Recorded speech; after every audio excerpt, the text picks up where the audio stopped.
The sequential write speed. Ito yung kung gaano kabilis nira-write yung o sinusulat yung malaking file sa isang device. So, halimbawa sa USB, kung gaano kabilis inilalagay yung malaking file sa USB mo. Yun yung sequential write speed. Pag sinabi mo namang sustained sequential write speed, yun yung sequential speed niya every 60 seconds o 1 minute. Per minute yon. So, ganun siya kabilis.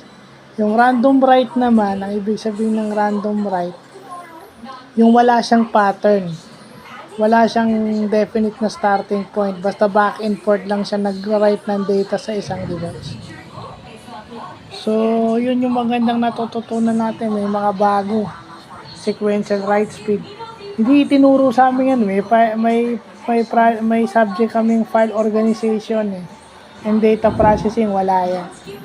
So it's a good thing na mayroon tayong bago natututunan.